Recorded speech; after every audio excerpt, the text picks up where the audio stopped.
دیکھنے سننے والوں کو انعام کا سلام پہنچے۔ آج دوستو ہم اپنے پڑوسی دیش بھی کہہ لینا چاہیے کہ زبردست انٹیلیجنس ایجنسی RAW را کا تذکرہ کریں گے۔ یہ ایسی زبردست ایجنسی ہے، اس کے کارنامے سن کر بھارتیوں کے رونگٹے کھڑے ہو جائیں۔ تو سب سے پہلے بتاؤں کہ را دنیا کی واحد ایجنسی ہے جس کے تحت ایک ڈویژن فوج اس کے ماتحت ہے۔ یہ را اس کو کمانڈ کرتی ہے۔ یہ ہے SSF۔ یہ گلگت کے مہاجر جو لوگ آئے تھے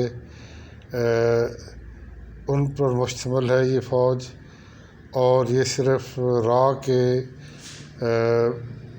آرڈرز کے آپریٹ کرتی ہے۔ اس کی ایڈمنسٹریٹو کنٹرول، آپریشنل کنٹرول سارا را کے پاس ہے۔ اتنی بڑی ایجنسی ہے۔ اور اس کا اگر آپ بجٹ دیکھیں، ڈکلیئرڈ بجٹ اور اس کا انڈکلیئرڈ بجٹ تو کئی گنا ہے۔ آپ یہ سمجھیں کہ پاکستانی فوج کے آدھے بجٹ جتنا اس کا بجٹ ہے۔ اور اس کے میں آپ کو کارنامے آپ کو بتاؤں گا۔ سب سے جو پہلی میں ایک چیز آپ کو بتاؤں کہ پاکستان نے کارگل آپریشن کیا۔ کارگل آپریشن ویسے تو ہمارا جموں کشمیر ڈسپیوٹڈ علاقے میں ہے، لیکن ہے تو وہ پاکستان کا علاقہ۔ تو اس میں پاکستانی افواج داخل ہوئیں۔ را جتنی بڑی ایجنسی کو 4 مہینے تک اس کی ہوا بھی نہیں لگی۔ چند چرواہے جو ادھر چرانے گئے تھے انہوں نے آ کے بتایا کہ وہاں پر کچھ لوگ آئے ہوئے ہیں جو غیر مانوس ہیں۔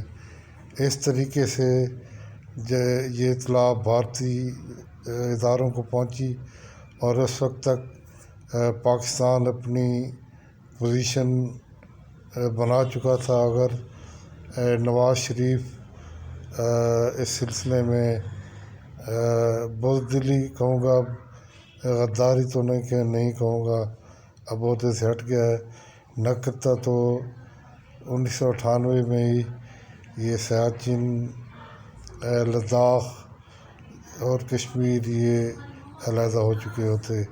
یہ را کی بہت بڑی کامیابی تھی کہ اس کو ان چیزوں کا معلوم نہ ہو سکا۔ پھر آپ کو را کی ایک اور بہت بڑی کامیابی بتائیں گے، وہ یہ کہ TTP تحریک طالبان پاکستان، اس کا خوفناک نیٹ ورک بنایا تھا انہوں نے پاکستان کے اس وقت کے صوبے فرنٹیئر پروونس میں۔ تو را نے اس کی مس کیلکولیشن سے وہ یہ تھی کہ APS کے بچوں پر حملہ کرایا جائے، اور یہ سگنل ہو فاٹا کی علیحدگی کا۔ ہمارے 150 بچوں نے اپنی جان یاف نہیں کی، سپرد کی، کچھ اور لوگ بھی شہید ہوئے۔ اور را کی اس بڑی غلط موو کی وجہ سے پھر پاکستان کو آپریشن کرنا پڑا، اور یہ وہ آپریشن تھا جو امریکی فوج بھی افغانستان میں نہ کر سکی۔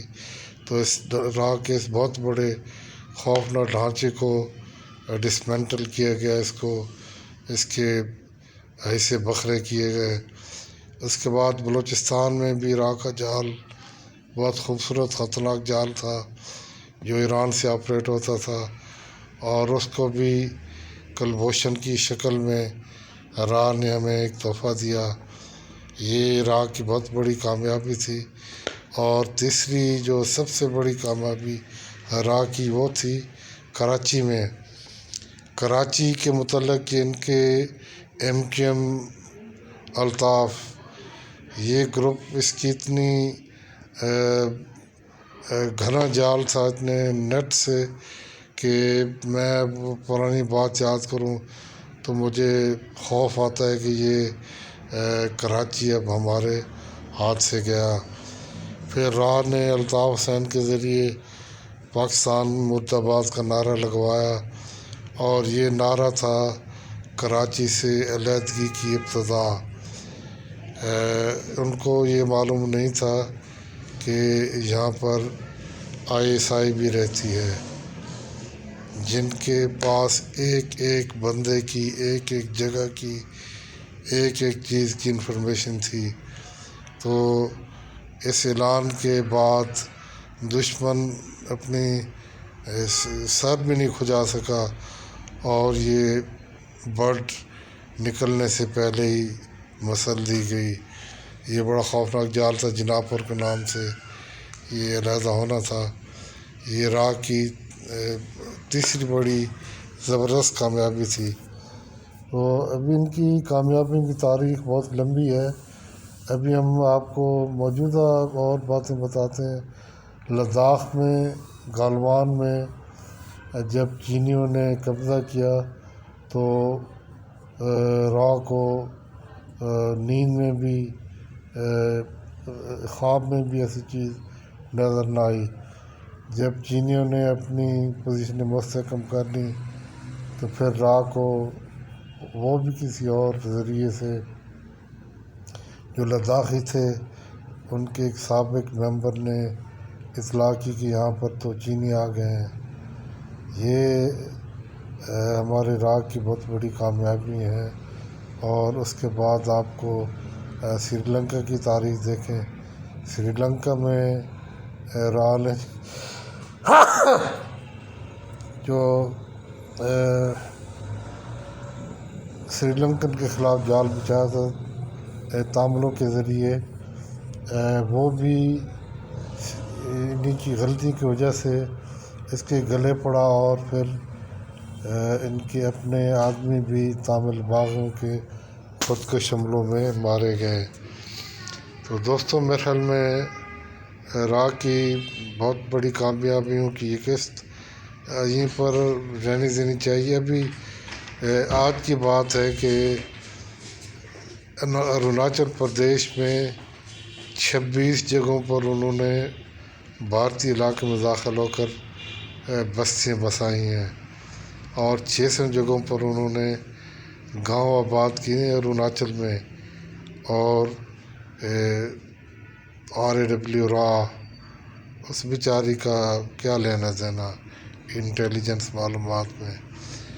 وہ تو زبردست ایجنسی ہے جو بے گناہ کشمیریوں کو، سکھوں کو پکڑتی ہے، ان کو قتل کرتی ہے، اور پھر جیب میں ایک شناختی کارڈ بنا کر ڈال دیتی ہے۔